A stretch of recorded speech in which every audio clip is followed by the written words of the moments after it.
First of all, greetings to everybody, old friends and new faces. I'm sorry I couldn't join you last night.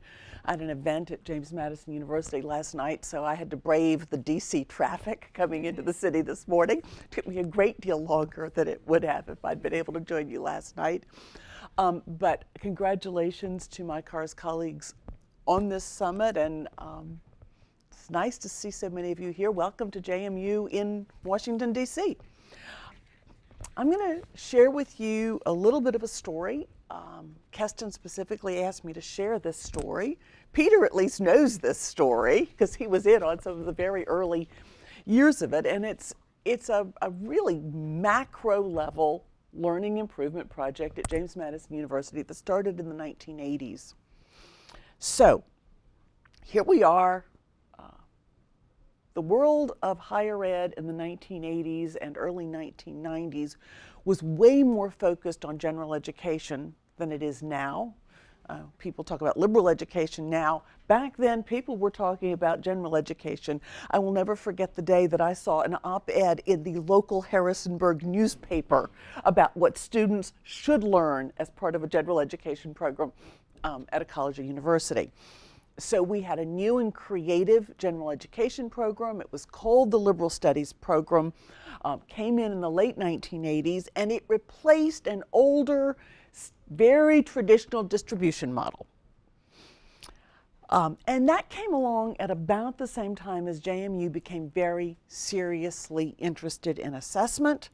And they implemented, while that old program was still in place, what is still the basic model for general education and university level assessment at James Madison University. We have 2 assessment days, one during freshman orientation, one midway through the second semester of the sophomore year, and we really have got a sound pre-test post-test model because of the expertise of our colleagues in CARS. We have really nice instruments that have gone through a lot of development, and even then we had some pretty nice instruments.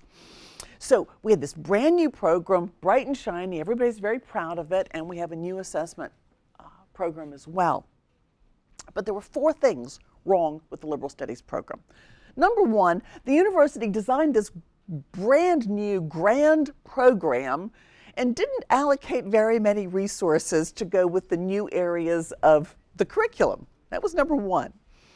Then the curricular decision making was remarkably weak, and in fact it was sort of classic, I'll scratch your back if you'll scratch mine, because it turns out that every course that counted for anything in that old distribution model was shoehorned someplace into this new model that was supposed to be more intentional and coherent. Then there were overlay requirements. Students had to have a United States and a global requirement, and this was fine if you took world literature and U.S. history. But if you took British literature and some other kind of history course, you ended up at the end of the program and you still had 2 courses to take and your roommate didn't. And it confused the advisors, it confused the students, and it made everybody angry. And then finally, they had implemented a highly idiosyncratic freshman seminar that was perfect when a small group of faculty was teaching it to honor students, didn't scale real well. And this is a time of university growth, and we need more sections every year, and enough faculty sort of revolted and said, sorry, not teaching that thing again, that we really couldn't stamp that. So 4 things wrong with the program, none of them wrong with the initial design. But, unsurprisingly, with all that going on, that brand new beautiful assessment model was unable to demonstrate learning gains in any area of the program. And in fact, in one area of the program, they seemed to be indicating that we were losing ground as a result of our courses. So we decided we'd better start again. We rebuilt the general education program from scratch. At this point, we're into the mid-90s. I actually joined the General Education Design Committee in January of 1995. Just a sidebar, I got appointed to that committee because I'd been working already on assessment in fine arts appreciation courses. Art history is my background, so assessment even got me into that. So we decided we're going to start again. And we rebuilt the program from scratch, and we rebuilt a program that is in general, the program we still have, though there have been many incremental changes and refinements over time. And this time we did it right. We did our research. We invited experts. I said Peter knows the story because he was one of the experts who came to our campus more than once. We invested significant time in curriculum and course development. And it was, first and foremost, a curriculum based on student learning outcomes, not on departments or disciplines. And as we were investing in this new curriculum, new pedagogy, new course design, we were also connecting faculty with colleagues in assessment, and so we're designing assessment along with the student learning outcomes. At the same time, we're designing the curriculum. So, guess what? Once that curriculum was implemented, once we started getting assessment results, we could demonstrate statistically significant learning improvement in every area of the program. We can still do that 20 years later. But here's the second part of the story. The needle has shifted. When we did that project, late 80s, early 90s, the gold standard of assessment was value added.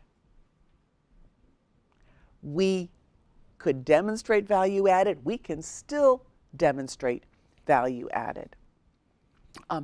Program developed, JMU enrollments grew from about 12,000 total undergraduates when we implemented the program to right around 20,000 right now. And one thing I will tell you, when you're trying to do anything for 5,000 new students a year, I really appreciated the stories from the law school, from the small colleges, but what works for us wouldn't work for you, and what works for you wouldn't have a hope of success at an institution the scale of James Madison. So the program grew, continued refinement of that curriculum, and guess what? Now we're using the assessment results to support and inform ongoing curricular change. We're making curriculum changes that can be supported through the assessment data we've got. But we never again used assessment data as the sole reason for a change, and I'm not sure it was really the sole reason the last time around, if you remember all those other problems I told you about.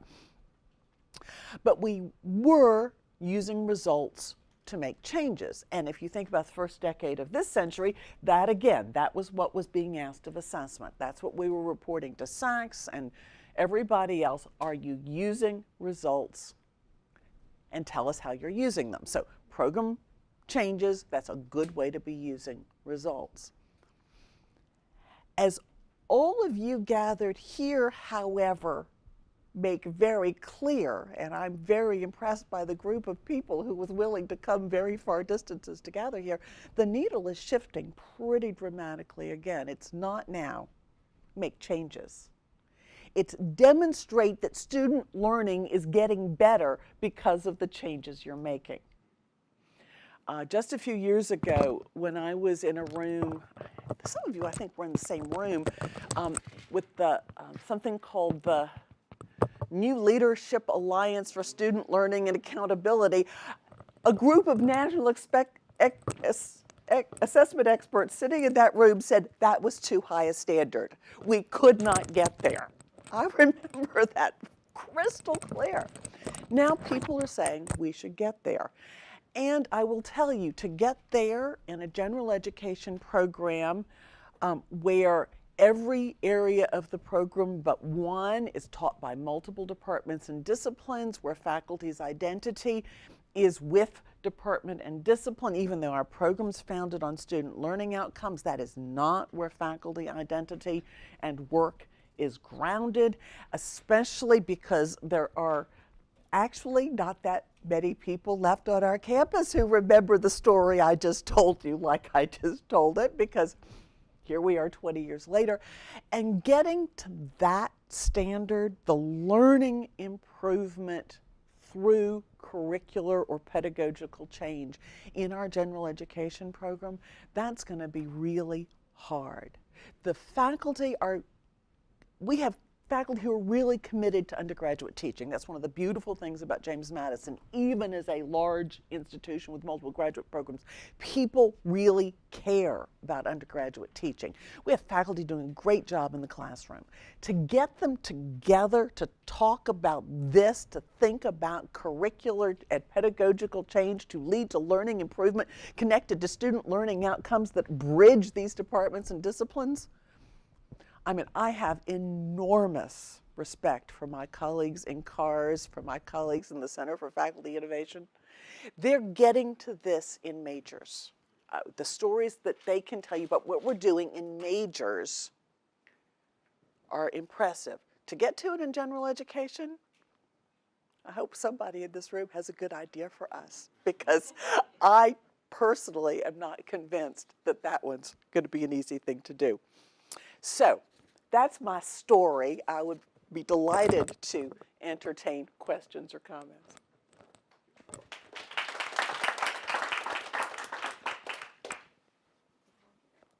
Yeah, just a comment. I was there, and I think that one of the things that you're underselling was the fact that this decision to regroup was taken in the face of enormous enthusiasm for the program. I mean, it was one of the bravest decisions I've ever made seen with data. You really had momentum going, people were in love with it, and to put it on hold was a very courageous thing to do. And I would agree with that, and there was strong leadership from the president and the provost in that. Yeah, Linda, when Kara and Carol Herney and I approached you a few years ago about learning improvement by design, our first suggestion is we try that learning improvement by design at the general education level.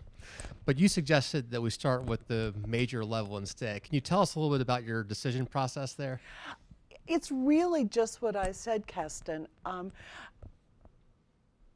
Faculty identity with their major means that they really care about student learning. I was really taken with the law school example, because your law faculty really care about the performance of their graduates in the legal profession.